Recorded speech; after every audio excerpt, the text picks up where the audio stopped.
Okay, so this is Introduction to PHIL 104, and I'm about to share my screen so that we understand how to hand in the assignments and so forth.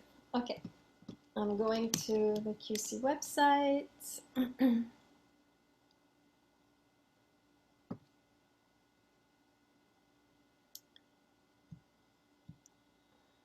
going to Blackboard, and my computer is finding it hard to do both Zoom and Blackboard at the same time, so it's kind of slow. Okay, thank God, password shows up right away. Okay, 104, right?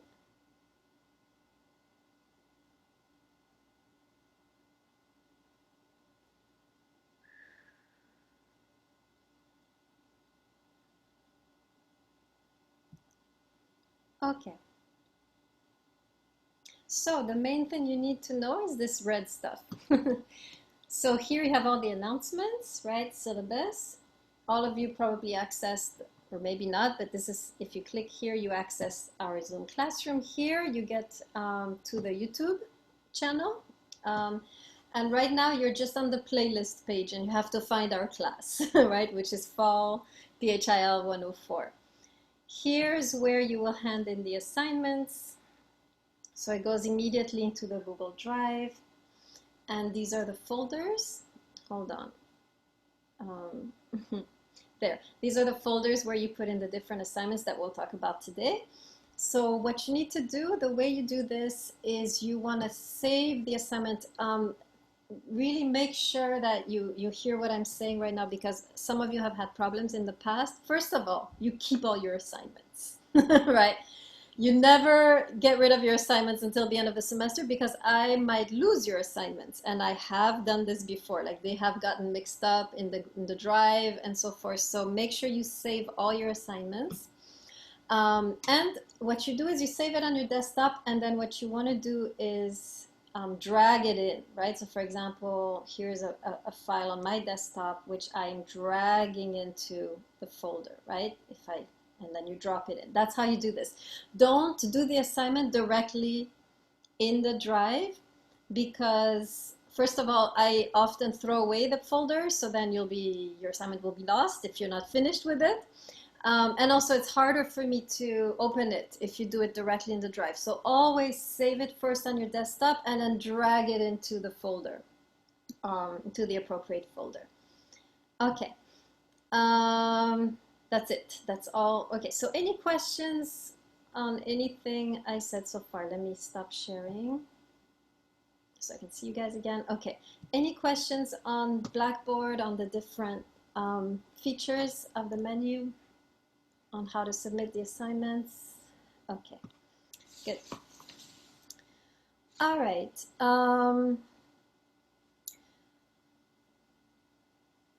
Something on the tip of my tongue, but it's not coming.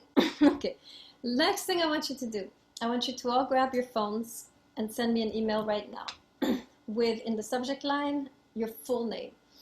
This is if I need to send you a message and I know the email you put on Blackboard is not working right now. So anytime I send an email to those Blackboard emails, never goes through. So I need your personal email, the email you use all the time. Here's my email. So right now, please send me an email with, in the subject line, your full name, a first name and last name, so I can easily find you if I need to send you a message about some assignment you did or whatever, or you having disappeared, I don't know. I can immediately find you in my contacts. So send me an email right now. Everybody do this right now while I start talking about the syllabus.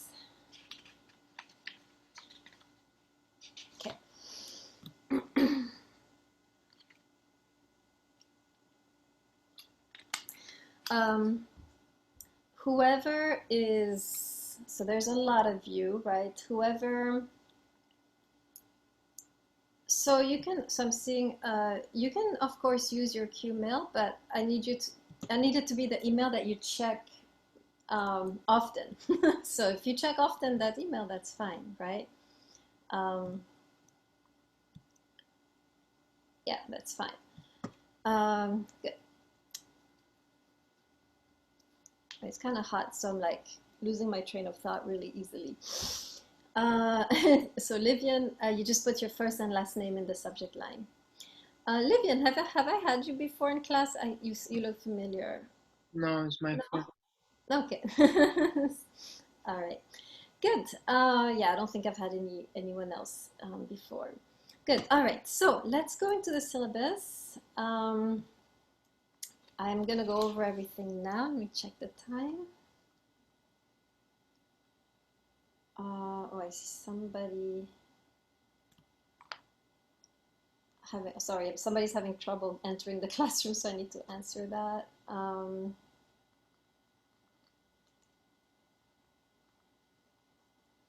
Okay. So there's a couple of you who just emailed. Oh, now all of you. Okay.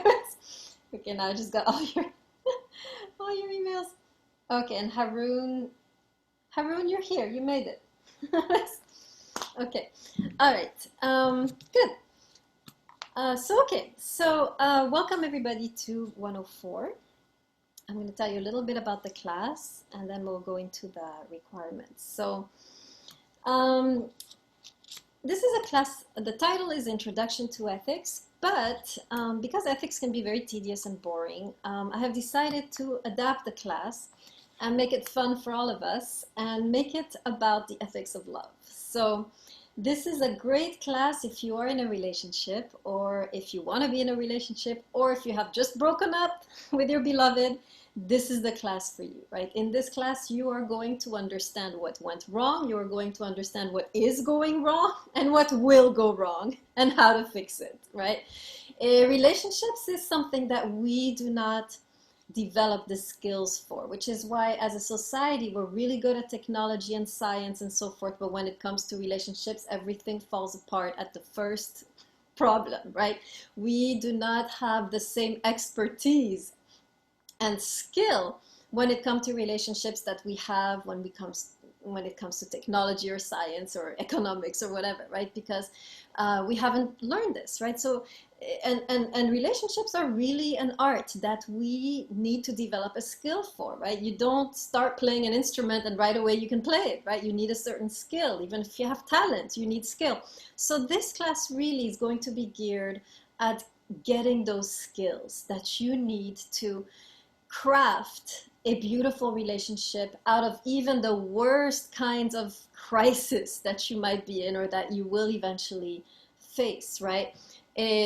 All that it takes to go through a crisis is artisanship, is skill, right? It's like being in the ocean, right? You have a huge storm. If you have a good boat, you can make it, right? Artfully. If you have a terrible boat, you're going to crash, right? So this relationship is going to give you the skills so you can navigate any type of water. Peaceful waters, turbulent waters, you will be fine. You will be kind of, cruising through any type of waters. So that's the goal of this class. In order to learn these skills, I have picked out of the whole canon of philosophy 7 very, very well-known experts on the philosophy of love. These are all serious philosophers, right, who have also written about love. So you're at the same time getting a kind of a summary of the history of philosophy.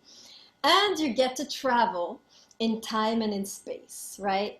Because the philosophers I have chosen come from all over the world, and they come from the dawn of ages until today, right? So we have some very ancient philosophers, we have some very contemporary philosophers who are still alive, and we are going all over the world for this class, right? So I tell students often, try to see this class as a study abroad class, right? Where you will travel in time and travel in space, right? And you will have culture shocks and you will have language barriers, right? This is normal because we're going to meet philosophers who don't write in English and don't have the same culture, right? So we have to go through these blocks in order to reach the wisdom of each thinker. So what I'm going to do right now briefly is introduce you to each one of these thinkers very briefly. So first thinker we're going to meet, I'm going to put him in the chat, is King Solomon. Okay, so is a very ancient king, dates from, this is the most ancient text we will do. This is a text from 1000 BC, during the golden age of Jerusalem, when Solomon was a king of Jerusalem at the time. And he wasn't just a king, he wasn't just a politician, he also was a scientist, he also was a thinker, and he also was a very famous lover, right? So he is the first one that we will be studying, and because he has written a number of wisdom books, and one of the most important ones of these wisdom books is the Song of Songs, which we're going to study together, which is a really beautiful poem. I would say luscious poem, right? A dialogue between a man and a woman who are in love. But what we're going to do in the class is read between the lines, right? The poetry is very beautiful, but King Solomon has hidden, within the beauty of the language, he has hidden nuggets of wisdom for us, right? This is not just a beautiful, pleasing text. This is a text which belongs to wisdom literature. And I'll tell you why when we do the introduction, or when you listen to the introduction on this text, right? So this is a text where we should expect to find nuggets of wisdom. So this is the first step of our journey. We will sit at the feet of King Solomon in the high court of Jerusalem, surrounded by the courtesans and the concubines and the wives, right? And we will be listening to this great king and this great master of love as we study the Song of Songs. Then we shall travel westward. We shall take a ship, a boat, and we shall go to Greece, where we will meet the great philosopher Plato, right? And there we're going to sit in a very nice Greek restaurant under the grapevines, right? And we're going to have some wine and some, the little grape leaves, right? And there we shall sit among Plato and his friends as they discuss together love, right? Plato actually wrote a whole dialogue centered around the topic of love. So we're going to sit there among his friends, and they're going to each one discourse on love. And at one point, even we will have a woman join us in the conversation, a very rare thing when because Plato's among his bros, right? And they're kind of doing their thing.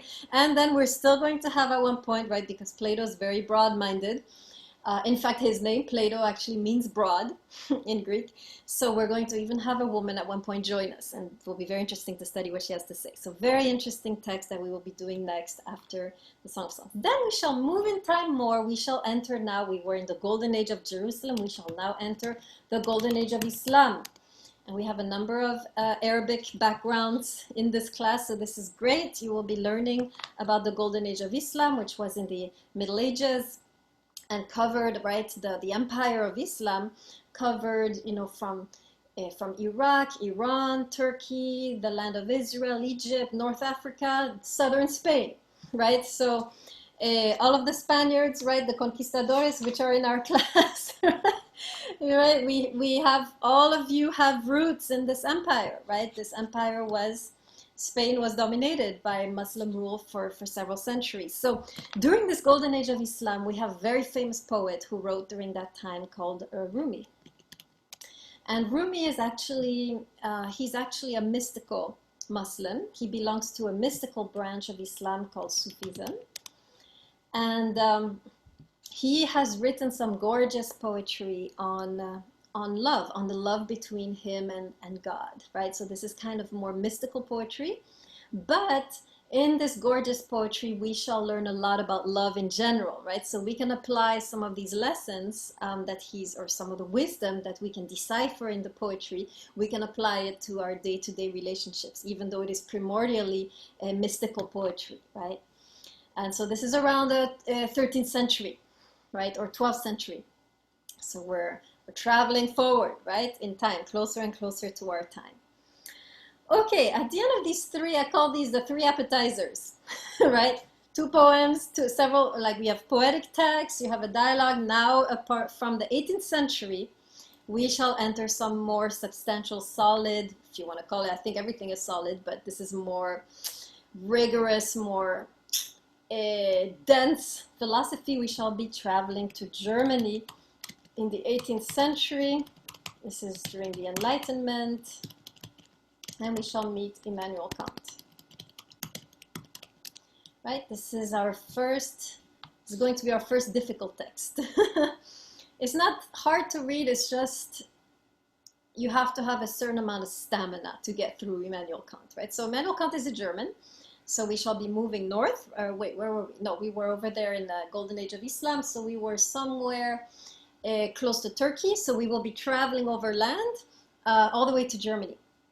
And there we shall meet our philosopher Kant. And this particular philosopher is very well known for his writings on respect, right? We're going to talk about what does it mean to be respectful and how is respect deeply connected to love. So we're going to be learning very deeply this concept, not only respect of others, but self-respect. Why is self-respect one of the most important elements of a healthy relationship, right? So we'll talk about that. Then we shall travel north to Denmark, and we shall meet the very famous philosopher Soren Kierkegaard, who is actually considered to be one of the black sheep of Christianity, right? He's somebody who was born in the Christian context, but then rebelled against it, and then came back to it from a completely different perspective. He is somebody who struggled with depression, but also struggled with love and struggled with God, right? So he's somebody who's very intense, right? And out of this struggle came what I believe is one of the masterpieces of philosophy and literature, which is the book we'll be reading, Works of Love. This, in my view, is really, everybody needs to read this at one point in their lives, right? This is a masterpiece, not only of philosophy, but of literature. It's beautifully written. It's like a symphony, right? And in this beautiful book, we shall explore the concept of hope, right? We're going to look at what does it mean to hope in a relationship, especially when the relationship is going bad, right? What does it mean to hope, and what is the power of hope, right? We're going to see that for Kierkegaard, hope is not just an emotion. It's actually, it's an action which can have a transformative effect on the relationship. In other words, you can shift the dynamic of your relationship just by shifting your mindset from despair to hope, right? There is a powerful impact. When you shift inwardly, you can actually begin to shift things outwardly. And what Kierkegaard is talking about is shifting from despair to hope inwardly, when things are going very badly and you're despairing. And when you shift to hope, and he's going to teach us how and what does that mean, we can actually, there is an effect on the relationship itself. There is an effect outwardly of what is happening inwardly, right? So it's a very powerful book, one of my favorites, one that I come back to over and over again. When I go through problems in my relationships, I just go back to Kierkegaard, right? So after Kierkegaard, we move back a little bit, still in Europe, right? We're going to go to Austria, and there we shall meet, so now we're in the 20th century. Kierkegaard was 19th century. 20th century, Martin Buber, I and Thou. Okay, Martin Buber is actually very interesting, a person outside of just love. He's writing during a time in Europe where things are becoming darker and darker. He's writing right around the time of when Nazism came to power and started to conquer Europe. So there's this kind of darkness, right, that is settling on the continent, and Martin Buber is writing as an act of resistance against that darkness, right? And what he's basically saying in that book is that we are forgetting, we are losing our humanity as a continent, right? And so he writes, especially when it comes to relationships, we are losing the capacity to relate to each other in a humane way. And so the whole book is really there to kind of jolt us awake, to help us remember what it's like to be human, because slowly, the whole continent is sinking into darkness, is sinking into a very, very dark, horrific time, as we know, right? Certainly through history. So very powerful book when it comes to even, you know, as an act of resistance, right, to the darkness that is taking over the European continent. But there are some beautiful, beautiful pages on love and on the need to recover or remember that the human being, there is a sacred dimension which is different from other beings in the world. And we need to learn how to approach that sacred dimension, how to protect that sacred dimension, right? Something which we are losing at the time of Buber, right? The sense of the sacredness of the human being is completely, right, becoming a lost art, right? In the context that he's writing, especially Austria, Germany, where he worked, right? This is exactly where things are going to be the darkest, right? It's a very important text. And then finally, we'll finish with a woman. This is France. We can't have a class on love without mentioning France, right? Luce Irigaray, 20th century. Okay, and her book To Be Two. So I came to her very late, and I wish I had read her earlier before doing my studies, because I would have worked on her. But she's amazing. She's a feminist, which is actually doesn't have any of the harsh tone and aggressivity that you see in many feminists. She's actually moved beyond the phase of anger to the phase of reconciliation. So she's a beautiful her writing is beautiful, and it's something that both males and females can appreciate, because on the one hand, as a woman, when you read Irigaray, it's like you wake up to who you are as a woman. Basically, she opens up a whole dimension of life or of being that we as women used to living in a man-dominated world, we adapt, right? And we have forgotten what it's like to be us, right? So she really opens that up for us. What does it look like to feel, to think, and to behave like a woman, right? And for men, it's wonderful to read because you will finally understand what women want. There's a movie on that, right? What women want. So in this book, you will really enter the psyche of a woman and really start to see from within what is going on in that pretty head, right? That you're dating, right? So it's very interesting, beautiful work, also very poetic, very powerful work. Okay, so that's the itinerary, that's our schedule. Now, just a quick note on the book To Be Two. It's extremely expensive. It's like $50 or more. So I'm not gonna have you buy it. I'm gonna put, you can buy it if you want, but I'm not gonna force you to. So I'm gonna put a PDF of the text that we're gonna do on Blackboard. So you'll have that option if you need it. Okay, any questions on the itinerary so far?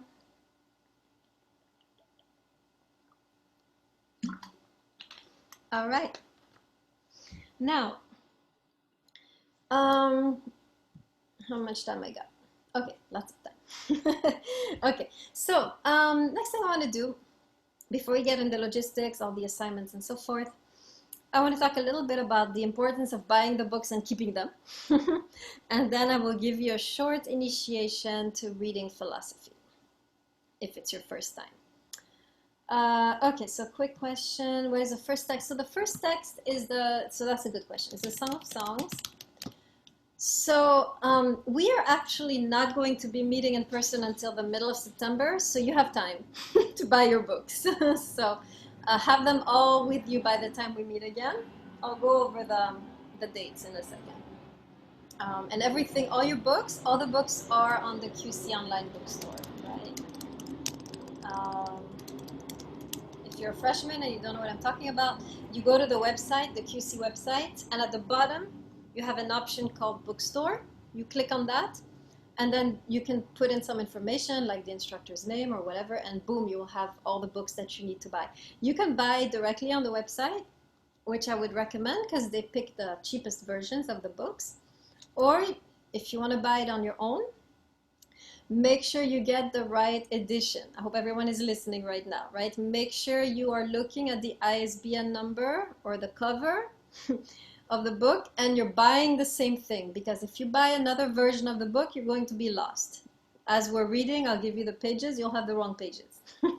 So if you're going to buy the books on your own, make sure you first go to the QC bookstore, look at the cover page, and get the same book. Okay. Hope that answers your question.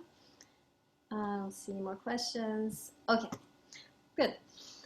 All right, now just a few words on why you should buy the books and keep them.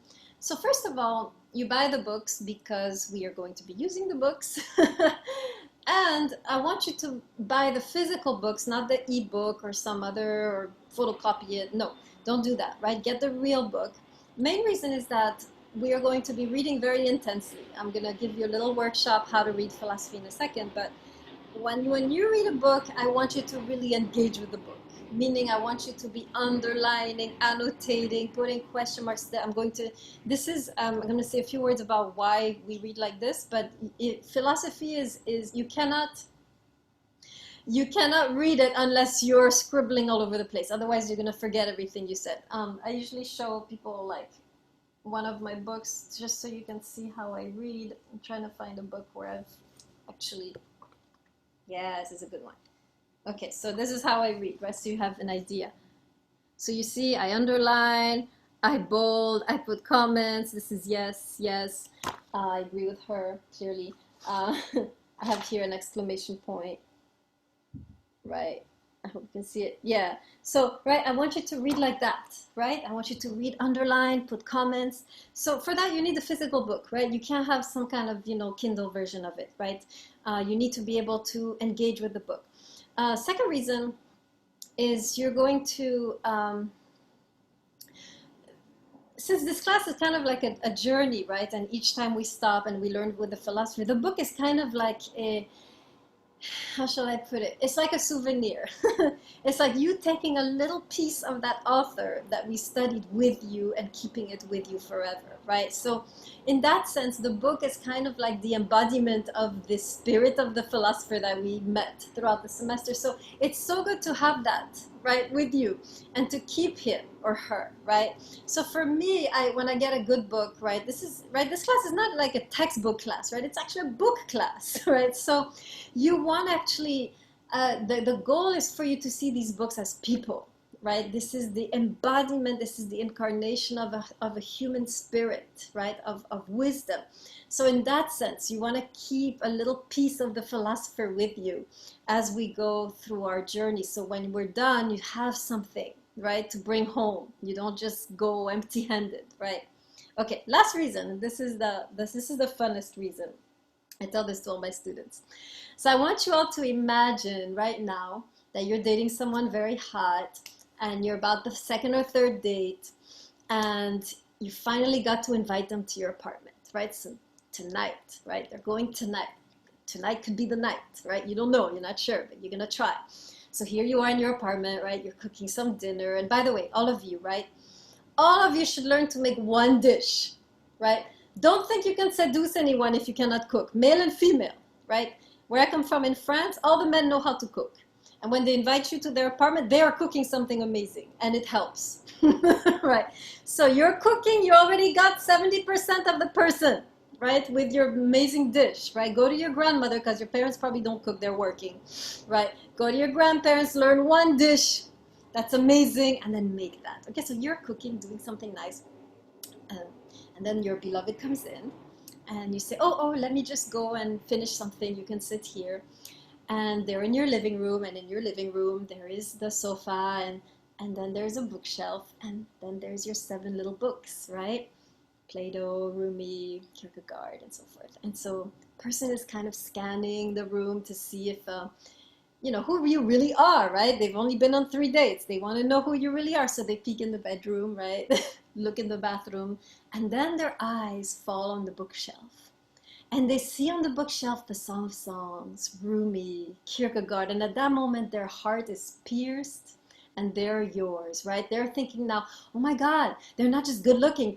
They're profound, they're deep, they're intelligent. And now all of a sudden you have something to talk about with them. You don't have to talk about the latest show, right? You have actually, by seeing that you have these books in your house, they know immediately that you're a deep, profound, soulful person. And at that moment, the last 30% conquered. They're yours. Between the meal and the books, done deal for the night. You've done it, right? No effort. Okay, so just for that, keep the books, put them on the bookshelf. You know they will come in handy, right? They will make an excellent impression on whoever is coming to visit you, on that special beloved, right? Okay, I hope I made my case. Have I made my case for buying and keeping the books? Put your hand in the screen if you are convinced. Okay, a few of you. All right, great. All right, good. I see in the syllabus that I forgot to take out Martin Luther King that I used to teach, but I stopped. So that one is not included in Yes, Emmanuel, go ahead. You have a question? You want to speak up? Sorry, I didn't mean to do that. I'm sorry. All right, cool. Okay, any questions before I continue? I'm going to talk about the initiation of reading philosophy. Well, first of all, let me ask. First of all, let's get some of these cameras on. Goldblatt, Gliponeo, Haroon, Tobgyal, Singh, Sasing, Karim. This is the only class online. Grace me with your presence. Okay. Because I'm asking you questions and I need to see your hands in the screen when you answer. Now, what did I want to ask? Actually, I have forgotten. Yeah, here's what I was going to ask. So how many of you have studied philosophy before? How many of you have read philosophy before? Is there anyone? Just put your hand in the screen if you've done philosophy before. Okay, great. Nobody. I have a bunch of, a couple people. No, Emmanuel still has hand up from before. Okay. Very rare. Very good. So you need this initiation. So I'm going to initiate you now in 4 steps how to read philosophy. What you will notice right away when you start to read any philosophy text is that you will not be able to understand right away what is going on. This is the main distinction between philosophy or anything else you will read, right? If you start reading a book like some novel, or if you start reading the newspaper or some other textbook, you're going to read and understand the sentences you're reading. Not so in philosophy. You're going to read a sentence and be like, whoa, I understand anything. What's he saying? Right? And so many of you, if I don't initiate you now, you're going to grow frustrated. You're going to get angry at the author. You're going to think they're being elitist and, you know, snobby and trying to put you down, right, with their language. So I need to explain to you, first of all, why they write like this, and then how to approach a text like that so that you don't get frustrated and you can enjoy yourself throughout the class. So first of all, we need to understand what philosophy is about in order to understand why they write like this, right? So most of the subjects that you're going to study have to do with what we philosophers call the physical realm, right? The realm of what you can see, feel, touch, hear, right, taste, realm of the physical, right? So if you study history, it's things that happened. If you study science, it's things in the nature or in the body. If you study political, right, it's that. Most of what you're reading, right, has to do with the physical realm. Now, philosophy is not primordially concerned with the physical realm. We are aware that as human beings, there is a second realm to which we also belong, called the metaphysical realm. Meta is a Greek word which means beyond. So beyond the physical. So philosophers are keenly aware that life is not just material. It's not just physical. There's a whole dimension which is part of who we are as human beings, which is beyond what you can see, beyond what you can understand or hear, beyond what you can touch, right? This is the same dimension that religions are exploring, but philosophy is approaching it very differently, right? But both philosophers, right, and spiritual leaders, right, know that there is another realm that we also belong to, right, the metaphysical realm. So this is the realm, for example, let me break it down in this way. Maybe I'll ask you a question. How many of you have sensed that there is life and then there's a profound mystery that is present right here, even in the ordinary? How many of you have ever had a sense of the mystery that surrounds us? Can anyone put your hand in the screen if you know what I'm talking about? Okay, so a few of you are sensing, right? There's life, but it's not ordinary. There's something deeper. There's something mysterious, right, that is awaiting us at every moment, that is maybe watching us. Who knows, right? A lot of us describe it differently, but we can sense that there's something mysterious surrounding us. This is what philosophers are trying to talk about. Now, when you start to talk about something which is mysterious, it's going to be hard to put into words, right? You're gonna realize that language is very limited, doesn't do justice to this great mysterious realm that you're trying to describe. So you're gonna struggle to describe it. And the words are not going to fit good, and your writing will become a big struggle and a big labor, and you will yourself struggle to say what you are sensing. And so this is why we also, readers, struggle along with the philosopher to understand what they're saying about what they're sensing, right? Does that make sense? So because philosophers talk about the metaphysical realm, and because this realm is so difficult to describe, they struggle to describe it in words. And so we also struggle to read about their struggle to describe, right? Am I making sense? Or is this helping you see a little bit? Put your hand on the screen if you're following me, right? Is this helping you see a little bit why they write in the way they do, right? So that's the idea, right? That's why often the text, even the poetic texts, you're going to see like, okay, like when you read Rumi, for instance, you're going to be like, oh, he says something at one point, right?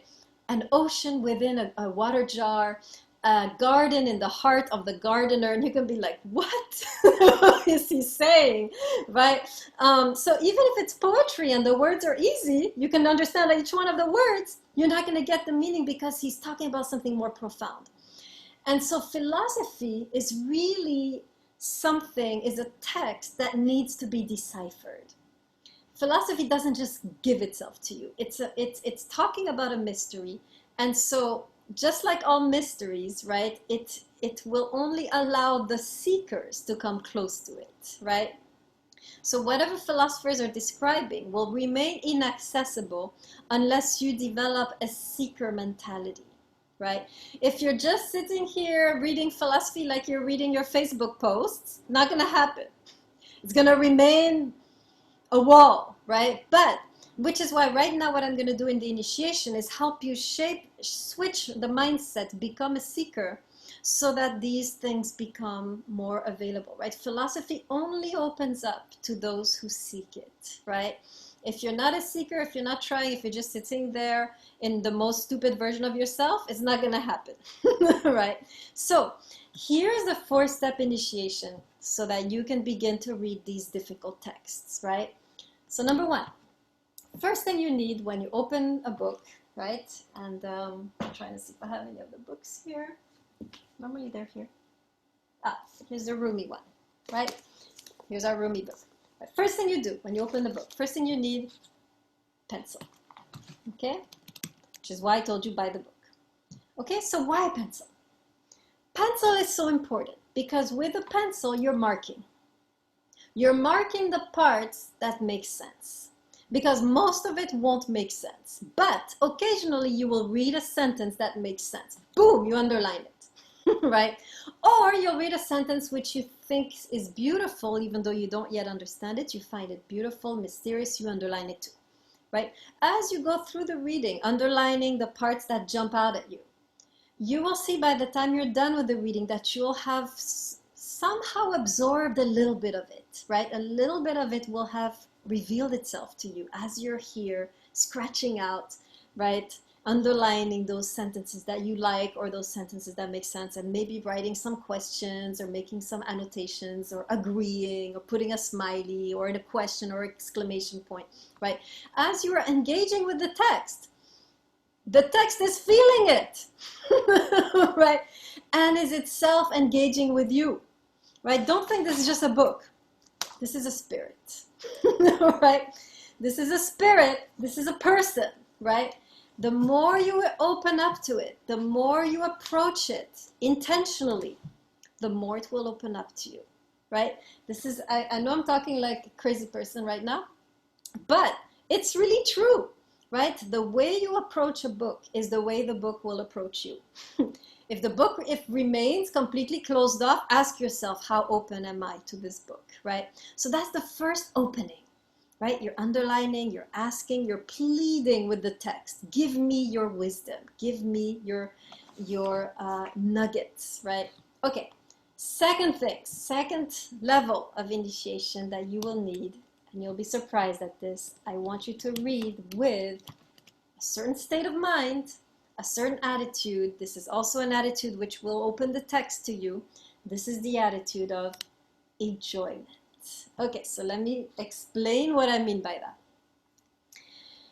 How many of you have had a class that you hated and you hated the instructor at the same time? Both the subject and the instructor. How many of you had this? Okay, great. Now, I am assuming that in that class you did not do as well as in your other classes that you loved, correct? Put your hand if you're following. Wasn't great. You weren't as great as the other classes. Why? I will tell you why. Because when there's no love in your heart, right? When you're dealing with something and you don't have love, you remain closed. Love opens up, right? Love, when you love something, automatically your being opens up, your heart, your intelligence, everything opens up and you're able to receive it. If you hate it, it's not going to go anywhere. It's going to stay out there, right? So when you read the text, another way to open up to it is to love it, is to enjoy reading it, right? So when you're doing these readings, I want you to pick the best time of the week. We only meet once a week, right? So I want you to pick the best time of the week, maybe Sunday morning when everyone is still sleeping, and you make a cup of coffee and you're sitting there on the sofa and you take out your book, right? Or very late at night when everybody has gone to sleep, it's like 1 a.m., it's very quiet, you make another cup of coffee and now you're reading your text, right? Or in the bathtub, or in the Starbucks, or on the train, wherever you start to relax, right? Because we need this openness. Wherever you start to relax, you read. And I want you to enjoy it, which means I don't expect you to understand it. Now make sure you get this, right? When you're reading a text, I never expect you to understand it when you're reading it, because you cannot, right? Until you come to class and I explain it to you, you won't understand it. Forget it. You'll understand a few bits and pieces, but that's about it. And that's what I want, right? This is normal. So when you're reading it, most of the time you'll be in the dark. I want you to enjoy this darkness. I want you to enjoy the state of not knowing. I want you to be in a state of wonder where you're not sure where you're going, but you're enjoying the journey. Right? So I want you to simply relish being in the presence of this great mind. And here I am in the presence of Rumi, of Plato, and I'm just traveling in space and time, right? I'm in a space machine and I'm seeing all these very different ideas, different language. I don't understand it. It's mysterious and I'm loving it. Okay? How many of you think you can handle this? Put your hand in the screen. Right? Don't try to understand. Just experience, right? Let it wash over you. If you come with the attitude of enjoyment, believe me, the text will open up and will begin to give you more and more of itself, right? Okay, third step of initiation. Let me explain first. So, I have actually designed this class. One of my main purposes in this class and one of my main wishes for you in this class, every single one of you, I don't want you to leave this semester without having found one key in order to resolve a relationship crisis you're in, right? The goal of this class is really to give you something to take with you that will transform the situation you're in, right? And we're all in some kind of situation, right? All of us right now are in some kind of crisis. Could be with our parents, our beloved, or will be in a crisis, right? The crisis will come, right? My goal is for you to get that key that will unlock that crisis. That's my goal for every single one of you. So as you're reading the book, the different books, or entering the different authors, I want you to be looking for that key. And so for this, you need the third, which is reading with a sense of urgency, right? Every single author you start, you're thinking, oh, what if this person has the key to the crisis I'm going through right now? And that's the mindset that you're using when you're reading. What if the next page I'm going to find out? What if the next page I'm going to have that key or that light, right? And I'm going to finally have this, right? This magic potion I can pour, I can give my beloved, right? So this is how you read. You read with the sense that perhaps at any moment, as I'm turning the page, I'm going to discover what I have been missing all these years, right? That's urgency, right? You read and you listen in the lectures with a sense of urgency that at any moment, this key will be given to you. And my promise to you, by the time the semester is over, none of you will leave empty-handed. Every single one of you will have found something that you can bring with you into that relationship that will unlock it, right? This is the goal of the class, right? I've taken great cares to cover every problem, right? So you should be ready. So read with urgency, right? Last thing, always do philosophy, read philosophy together. Okay, there are 3 things you should never do alone in this life. And if you catch yourself doing it alone, you're in trouble. Number 1, alcohol. Number 2, drugs. Number 3, philosophy. If you see yourself drinking alone, there's a problem starting, right? If you decide to try out some new drug, never alone. You might be flying out the window, no one can catch you, right? You don't want to do, if you're going to do it, fine, but be with other people, right? When you're doing it. Philosophy is the same. Philosophy can become as intoxicating as a drug. You can become completely immersed in one particular philosophical worldview and become a fanatic, right? And now you're in this crazy worldview doing crazy things, right? So you need people to be like, yo, get out, look at this and look at that, and you're not seeing this and you're not seeing that, right? So philosophy should always be any type of wisdom, right? When I say philosophy, I mean broadly, right? Anytime you're seeking the truth or the right way of doing things or the wise approach to a given relationship, never rely strictly on yourself. You don't know the answer. The answer is always somewhere outside of you. In your friend, if it's a good friend, in your mentors, in some beautiful philosophical book, right? So you always want to be open to what other people are saying around you. Now we're going to talk about the people you shouldn't be open to during the class, because your friends can also damage and destroy your relationship, right? So can your family. So we're going to talk about who to listen to, but definitely alone is not the path. You have to find some wise, right, community that can help you. And part of this class is creating this community, right? So you're not alone trying to navigate your crazy relationship, right? You have the books, you have the professor, you have your student, the other students, right? So that's the last thing, right? So this, if you do these 4 things, you won't have any problems reading the challenging texts, right? The texts that I have chosen for you are the real deal, right? I'm not giving you some watered down textbook version of these philosophers. I'm giving you exactly what they wrote, right? And some of these philosophers are difficult. They're the real thing. And so, but if you keep these 4 principles in mind, you will navigate very easily these difficult texts and you won't have problems, right? Okay. Any questions about anything I said so far? Okay. One more thing. Point 2, enjoyment. I forgot to say something about that. I'm so serious about me wanting you to enjoy the text, that I'm actually okay with you reading less than what is assigned if you happen to be a slow reader, right? And you're struggling with reading, and that's fine. Read less as long as you're still enjoying it. You read until you reach the moment where you stop enjoying yourself, right? I'm so serious about this enjoyment that I prefer you read less and enjoy it than read the whole thing and hate it, right? So if you're a slow reader, feel free to read a little less as long as you're still in the state of enjoyment, right? If you're a fast reader, you have no excuse. You should read the whole book, right?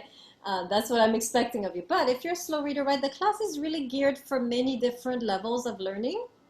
And if school is not the thing that, is not the highest point, of ecstasy for you, you can still get an A in the class, right? I've geared the class so that even if you're a slow reader or you struggle with schoolwork, you can still do well, right?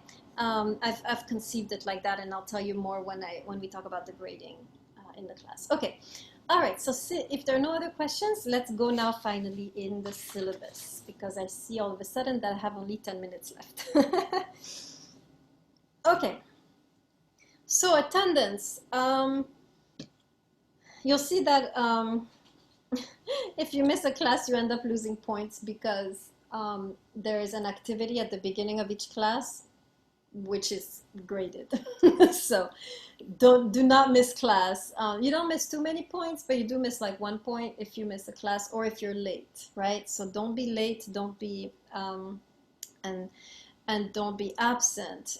Each time you are late or absent, you miss part of the group discussion that I'm going to have in the beginning of class, and so you will miss some points. So make sure you're coming on time, in person, right, to our class, to our classroom. So if you read the syllabus, you'll see that class is starting pretty late.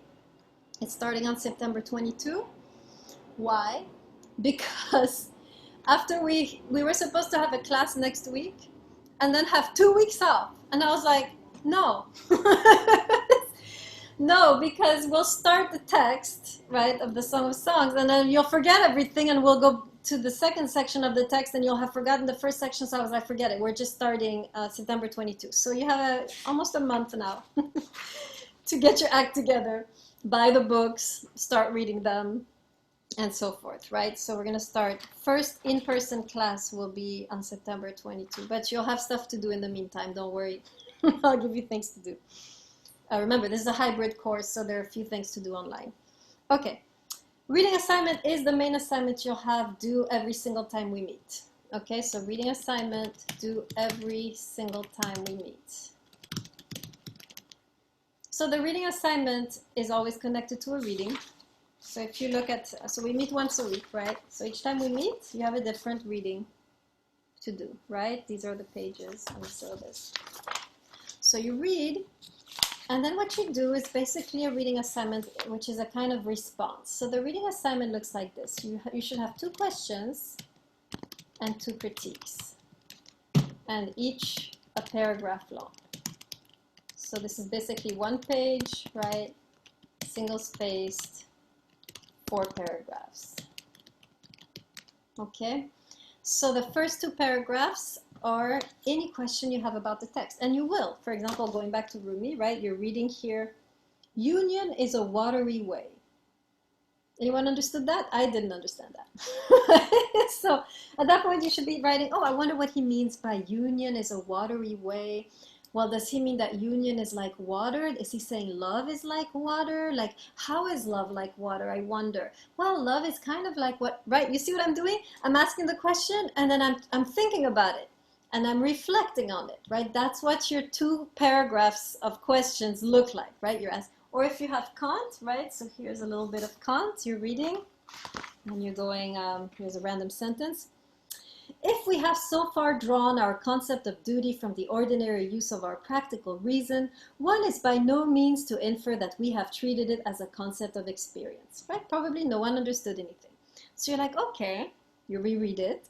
Then you're like, oh, he's talking about duty. I wonder what he means by duty. What is practical reason? And what does it mean, a concept of experience? Does he mean that duty is something that we do with our reason? Does it mean that duty is always something that's rational? What does it mean? You see what I'm doing? Right? So anytime you're reading a philosophy text, you will have questions, right? A lot of it won't make sense, and this is good. So each time you find a particular sentence that you're like, oh, I wonder what it means, and I want to explore it, you write the question, I wonder what this means, and then you try to answer it. Well, maybe it means that, maybe it means that, and that's the first 2 paragraphs, right? The last 2 paragraphs are 2 criticisms. So this time you've read, you've understood, but you disagree. Right? So you're like, oh, Rumi said union is like water. I disagree. Union is like fire. Right? So you can then disagree with the writer, the way he or she is writing, what they're saying. You can then kind of give some objections. And that's the reading assignment that's due every single time we meet. Now, that reading assignment is due in the Google Drive before class. When class starts, you are in your groups. I'm going to put you in groups. I'm looking at those assignments. So the folder will be closed off, right? You cannot hand in those assignments later. And those reading assignments are important for the discussion, right? I'm going to expect you to use your reading assignment. So you should have a copy for yourself and a copy for me, right? You're going to use these reading assignments in your little group discussions that you're going to have before class. So that's the main assignment, most regular assignment. Any questions about that one? So yes, we have an assignment due for next time we meet on the 22nd. I'll give you the whole shebang at the end of class, what you have to do for next time. So don't worry. Okay.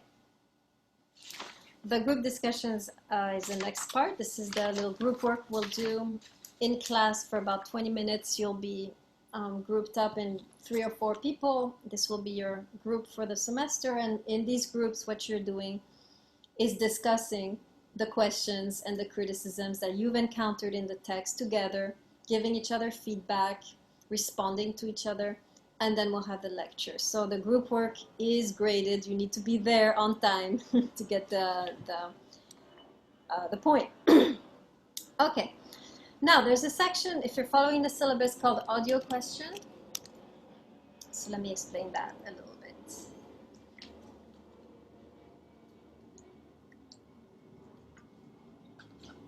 Okay, so every time we start a new author, which is every 2 weeks, right? We stay on one author for 2 weeks.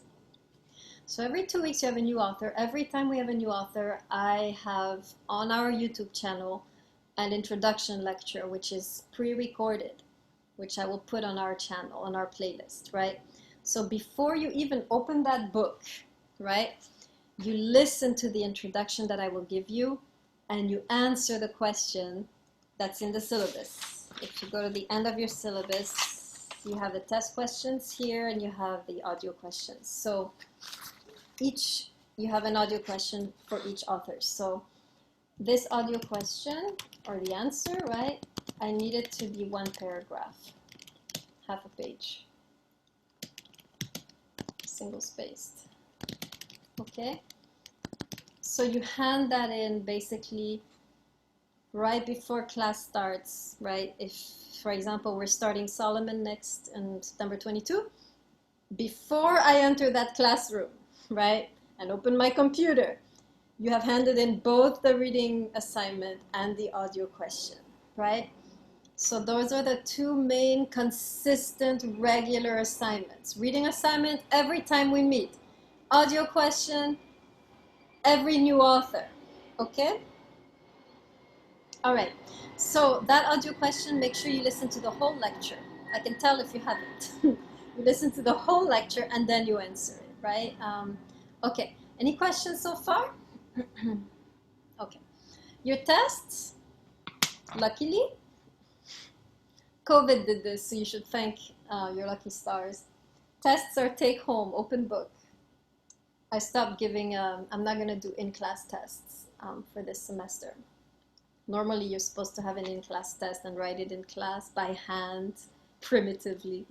Right now you get to be home and type it up on your computer. And you have a test basically after every 2 authors. So this is pretty much every month you have a test. All the questions are here. So you can already prepare, identify in the lecture when it comes to the question. You can prepare ahead of time. The test is usually you will answer each question with 1 page, single spaced, right? So this is per question. Usually in the test you have 2 or 3 questions, so 2 to 3 pages, right? Okay, I'll give you more information on the test when we come closer to it, but the main thing to remember now is that the tests are entirely based on 2 things, the lectures and the quotes. So the lectures, what I'm going to tell you about the text, the more detailed your lectures, the higher your test grade will be, right? Because the test is entirely based on the lectures, nothing else. So make sure as I begin to lecture that you're taking excellent notes. And this is new. A lot of us in America and the United States, we don't learn to take notes, right?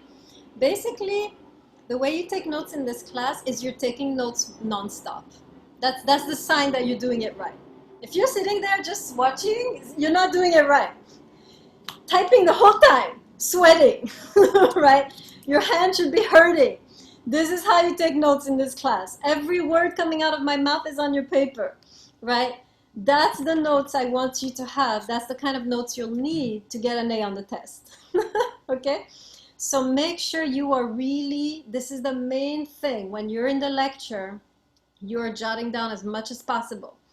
That will help you for your test. And you have your book with you in class, and as we're reading, because I'll be reading selected passages in the class, quoting, you're underlining those quotes because you will need those quotes in your test answers. So anytime I'm reading a passage, you're underlining it.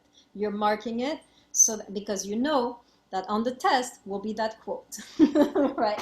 Okay, so that's the two things to remember as so you know what to expect. You're taking great notes and you're making sure you're marking all of the passages that I'm reading, you're marking them so that you can put them in your test answer. Okay, questions on the test? Test is due also in the Google Drive. Oh, speaking of which.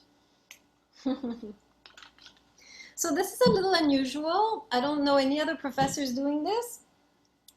But I don't know if you noticed, but the Google Drive is open to all. So as you're putting in your test, everyone else can see it. So obviously, it's very easy to cheat. So what I'm going to ask you right now is to make an oath with your hand in the screen that for the tests, you are going to only hand in your test and leave, right?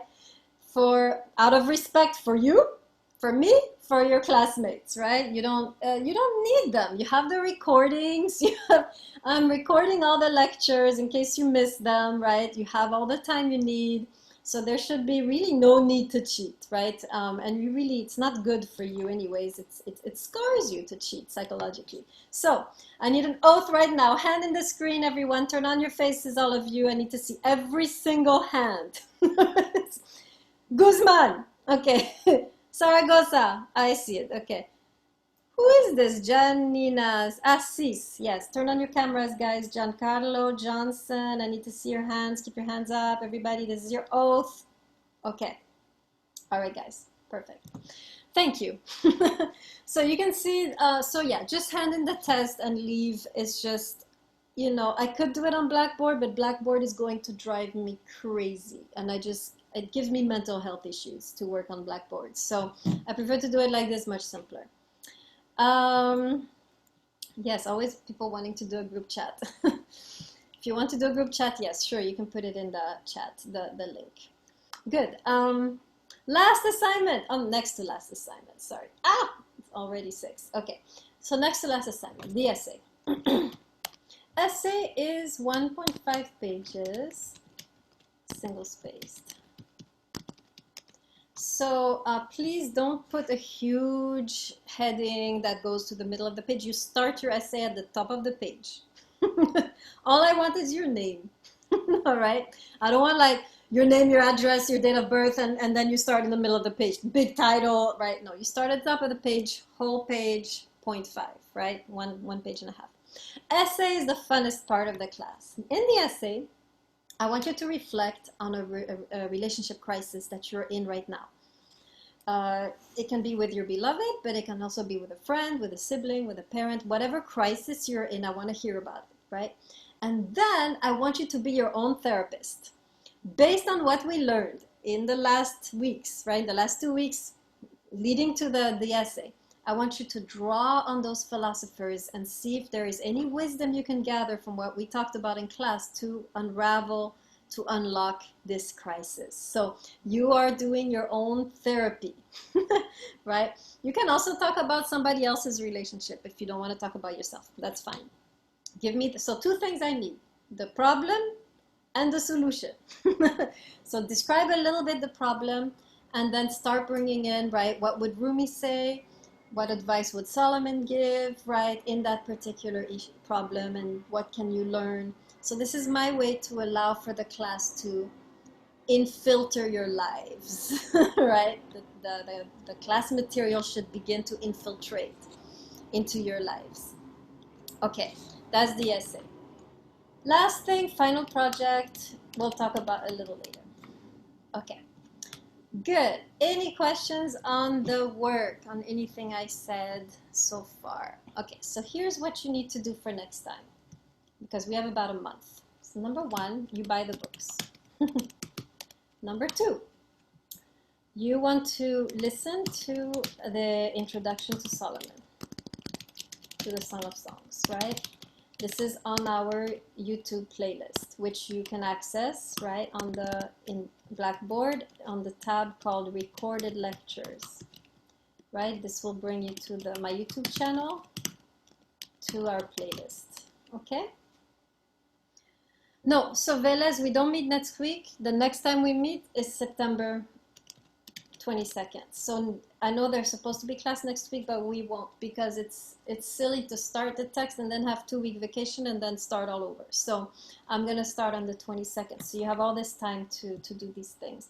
So after you've listened to the introduction, you do the audio question, which is in your syllabus. It's here. I can read. It says, what is the difference between wisdom literature and the rest of the Hebrew Bible? So you answer that question and you put it in the folder, right? And finally, you read the Song of Songs. And then number 5, you do the reading assignment. So the reading assignment and the audio question you do before class in the Google Drive in the appropriate folder. Okay, that's what you got to do for September 22nd. So you have a few things to do. Feel free to read some of the other books. You can also, since you have all this time, never mind. It's fine. All right. Any questions? Any questions? Any questions? Any questions? Okay, I need to give you some COVID feedback guidelines. September 22nd in person, yes. And the room is, what's the room? I don't know the room. Where did I put this? Here. I'll find you the room while I'm at it. 154, Powder Maker 154. Powder Maker 154, September 22, 4:45. Okay? That's the next time we meet in person. Okay, good. All right, COVID guidelines. Where's my, yes. Okay, so there's you all know, of course, the fact that you all have to be vaccinated by that time. If you're if you're not if you have some issue being in person on that day in September 22, let me know. If it's because of your vaccination status, that's not, you started too late, I don't know. You can let me know. But yeah, you should be vaccinated. You have to wear masks the whole time in the classroom. And of course, you will be spread out the best we can in that big classroom, right? So those are the main things you need to know. Yes, no more Zoom, all in person on September 22. Yeah, from then on we'll be in person. Ritu? Yeah, I have a question. Yes. Actually, I just came back from India like last week and my vaccination is tomorrow. I've got an appointment. So I think I'll not be vaccinated completely by September 22nd. So if I get a weekly negative COVID report, like 7 days prior to the class, will I be able to attend the class in person? I don't know. What is it for you guys? For us, yes, but I thought students had to be vaccinated. Anybody can answer that question? You guys would know better than me. Yeah, you have to be completely vaccinated in order to be on campus. Yeah, that's how it works. There's a vaccine mandate and a negative test mandate, I believe, as well as masks. Both? So what's I the don't know negative if it's test? both. Like they're telling that we can take a negative test report like 7 days prior to attending to coming to the campus or something like that. So what's that for? It's not for the That's class. for the staff. It's for staff. No, it's for the students as well. I got an email today that I have to get I have to take a I test. think the mandate starts right away because it was just approved yesterday. 2 days ago. So I don't remember the exact time frame you have to get vaccinated, but there is a little bit of time where you can test out. Like you can test and get approval. Okay, Okay, so okay. Ritu, if you're stuck because of your vaccination, you will join the Zoom. I will have it on. Okay. Right? I'll have it on because I'm gonna play around with recording our actual class. So I'm gonna see, depending on the internet, we know how crazy the internet is at QC, right? So I'm gonna try. So if you just log on, you'll be counted present, no problem. You'll be there. Okay. Okay. On my Thank you. computer. So yeah, if anyone has issue with that first day, just come into the Zoom classroom, okay? And I'll be on, and I will see you there. Yeah, let's do that. Okay, so that's that. Good. I'm done with everything I had to say. So if there is no further questions, Can I just ask you a question after class quickly? yeah. So whoever, I was gonna say, whoever needs to stay after class to ask some question, you can stay. The rest of you can go. I will see you in about a month in person. Bye, everybody. Have a good night. Thank you.